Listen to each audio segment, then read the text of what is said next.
Singapore did not become a fintech hub overnight. It had the legacy of 100 plus years of financial services being in Singapore as a global trading hub, which was the foundation. In 2015, MAS created Financial Technology Innovation Group, FTIG, which was the kind of concept of fintech in Singapore. In 2015, working at a startup, it was a very challenging time. The world was waking up to what fintech is, and the founders were all figuring it out. What do they do? How do they talk to each other? What's the right platform for them to engage with each other? How do they talk to the regulators? An accidental discovery or creation at that time was a fintech group called Fintech Chopal.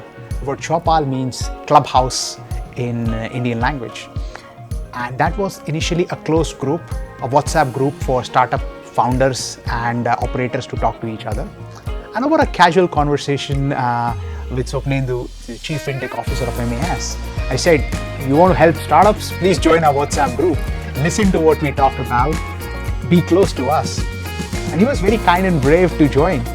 And incidentally, it's been 8 plus years in 2023 for Fintech Chopal being set up. It has fostered insane amount of conversations, and sometimes scarcity helps you push towards better quality. And it has reached a point where some other countries like India have now replicated that concept to create their own version. And just last month, some of our Singaporean fintech diaspora who moved to the UK, they created a UK Fintech Nation version of that group. So something like that makes the community come together, gel together, and creates foundation for creation of new initiatives. Some of the most famous initiatives in Singapore, like Singapore Fintech Association, the discussion for that started in Fintech Chopal. Another discussion in Fintech Chopal was around founders not being able to find investors. That led to creation of Fintech Investor Summit in Singapore. So in 2017 and 2018, we worked very closely with MAS to create Fintech Investor Summit. And that had more than $2 billion in 2017 and more than $10 billion in 2018 in terms of investor commitments to support not just fintech, all other startup segments in Singapore and Southeast Asia. So some of these ideas which came together became something which made Singapore Fintech Nation to constantly shape up, to come up with newer ideas from that perspective. As we were trying to do the first investor summit in 2017, I remember vividly, we had 50 VCs over a span of 3 days pulled into another WhatsApp group, which was just for VCs, to say, we want to bring all VCs and startups together at Singapore Fintech Festival, let's figure out. And then all the VCs there, they came to a room on level 11 in MAS building, where MAS shared their vision of what they would like it to be. And at that time, I was with EY, we shared what we would like for this to be and how we could all come together and make this world's largest matchmaking between startups and investors. From 2015 onwards, we were doing different kind of grassroots initiatives like Fintech Chopal, Investor Summit, setting up the Singapore Fintech Association. And in 2019, I was very fortunate to go to Israel. And I saw how Israel had the Startup Nation, that as a local phenomena, where they actually had a book called Startup Nation. And that book chronicled how different grassroots and community initiatives in Israel made it to be Startup Nation. I felt a sense of purpose from that. And I felt we have been doing something similar. It's just that we are Fintech Nation. And once I came back, I started talking to the community members about that why do we not package the whole thing as Fintech Nation, which we are already doing. At the same time, COVID struck. Suddenly the travel was all closed. Everybody wanted to talk to everybody and they couldn't get out of their houses. At that point, we decided that we need to have our own Fintech Nation book. And this was a perfect opportunity because we could get all the founders, all the VCs, all the operators available for like 1 hour interview with us because everybody was stuck behind Zooms anyways. Everybody wanted to talk about their journeys. And over a span of like 3-4 months, we interviewed 75 people. And our COVID gift was a Fintech Nation book from that perspective. While we were doing that, we figured out one more thing which companies were looking at was they couldn't reach out to people. They couldn't meet each other. And we felt to do something low tech, but also create awareness, create visibility among the startups. It was something as basic as simple, a PowerPoint template, which we blasted out to 120 plus startups.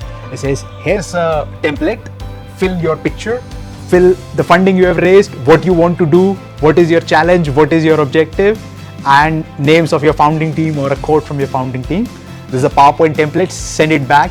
We will convert all of these to infographics and we will share them through the community.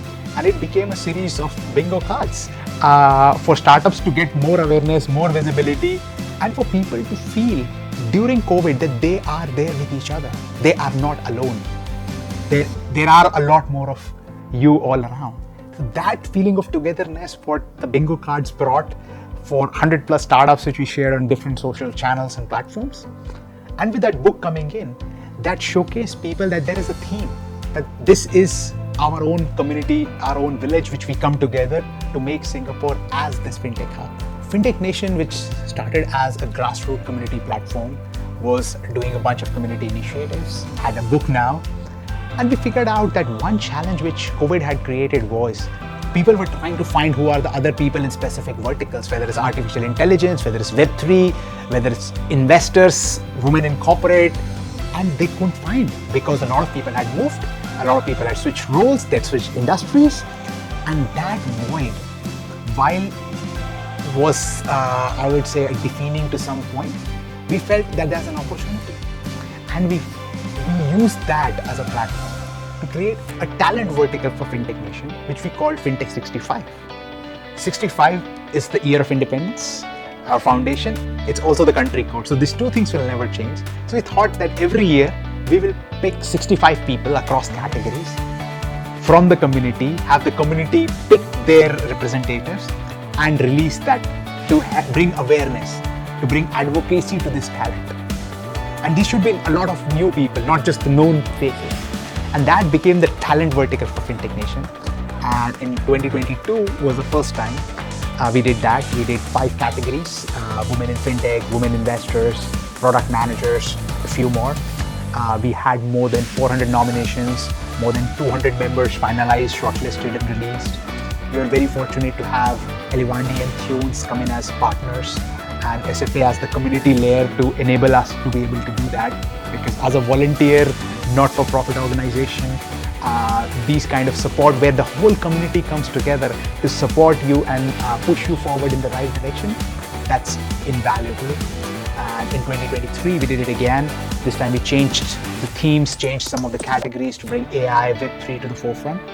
And in 2023, we actually, because AI was one of the categories, we used AI to create a coffee book for Fintech 65, which showcased all the 65 curated fintech leaders. And that book is now live on Amazon for global distribution, where we use the power of technology to create something and to distribute and give back to the community all in the same time. As we are in 2023, we've come a long way. Fintech Nation has done a lot of initiatives and there's a lot more to do as we move towards 2030. End of 2023 will be the second Fintech Nation book, which will also come out. Broadly, Fintech Nation has 3 pillars. Publications, which includes the book, some of the thought leaderships. The second pillar is the community initiatives, which includes Fintech Chopal, Fintech 65, which keeps our community together, enriched and engaged. And the last one, investments, which includes an early stage investment fund as well as a community angel program led by Vanessa. And these 3 pillars, we look forward to work with the whole community to scale them further and make Singapore as the best place to be fintech in the world.